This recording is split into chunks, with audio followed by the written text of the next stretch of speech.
You know how there are those people in our lives that you absolutely love and at the same time, whew, man, they are tough to be around? Well, in this video, I'm going to share with you a strategy that you can use to help build a bond with them, and when you're actually around them, make that experience even more enjoyable. This question came up on one of my coaching calls recently where my client said, Matt, I love my mom and I want a relationship with her, but she is so hard to be around. She's critical, she's manipulative, she plays the victim, and I just find myself drained when I'm leaving lunch with her or interacting with her. What can I do to help maintain my energy? And it's tough because there's a people you don't want to lose the relationship with them, but being around them is really hard. So what do you do? Well, I'm going to share with you two ideas that are really powerful. Okay, the first idea actually was taught to me by my friend Lisa Nichols. And that is this concept that everybody is doing the best that they know how. Now, you have to remember, the person who's tough to be around, they weren't taught how to be better. If they could be better, they would be better, which is an interesting concept. There's part of us that wants to doubt that no, they can be better and they're not. They know how to be nice and they're not. But what if they were actually doing the best that they know how? Lisa Nichols would put it this way. She was like, look, you want 16 ounces of love from them, but all they're giving you is 8 ounces. What if it's true that they really only have an 8-ounce glass? They are actually giving you all the love that they have. And so what I like about that is it helps us give and build compassion for the other person to say, hey, what if this really is the best that they can do? Then I'm going to have more compassion for them. The second tool is a priming tool. Now, what is priming? Priming is how you actually rev up your mind. You set up your state of being for a successful experience. Priming is really, really powerful tool. Let me give you an experience of priming for an example.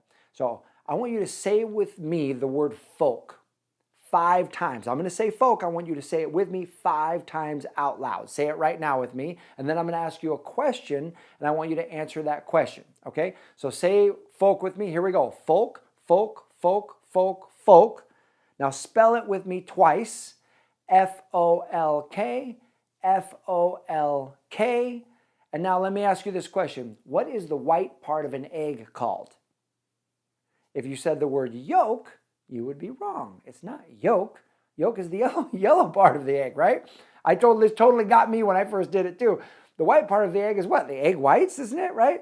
So that's an example of priming. When we're going to head into a situation that we are anticipating is going to be critical, intense, antagonistic, we're actually priming our minds to fight. We're priming our system to engage in a confrontational interaction. So instead, I'm going to give you a tool to prime yourself for peace. And it's a tool that my wife actually learned in her birthing class, and I love it. So I'm going to share it with you. It's called Bubble of Peace.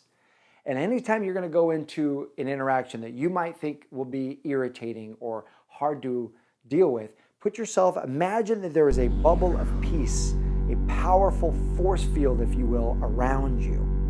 And this is before you're going to interact with this person. You put this bubble of peace around you and give it a color. Give this energetic field a color and imagine it surrounding you. And when you're inside this bubble of peace, you feel peaceful, you feel empowered, you feel confident, you feel worthy, and nothing can shake you, nothing can rattle you. You are grounded, strong, and powerful inside your bubble of peace. And then go into the interaction. And imagine that as the person starts to criticize or demean or get manipulative or whatever they're doing, which is always a bid for energy, it's always trying to take energy or become more important or a call for love, no matter how unskilled, as they try to send those negative energies your way, imagine that they just bounce off your bubble of peace. And you will notice that when you leave that interaction, you're going to feel way more calm, you will feel way more empowered, you will feel way more peaceful, and you will have had a way better connection with that person. So I invite you to try this on. Number 1, knowing that they're doing the best that they can do. And number 2, putting yourself in the bubble of peace, priming the interaction before you go into it to be one of peace versus one of antagonism. So, and my question for you is this.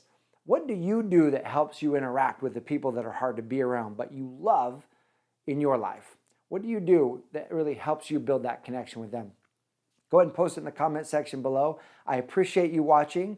If you're not a subscriber to this channel, we are a community dedicated to increasing love in the world, one heart at a time. So if relationships matter to you, if love matters to you, go ahead and click that subscribe button, become part of this community, and we will increase love in the world together. Thanks so much for watching. I'll see you soon.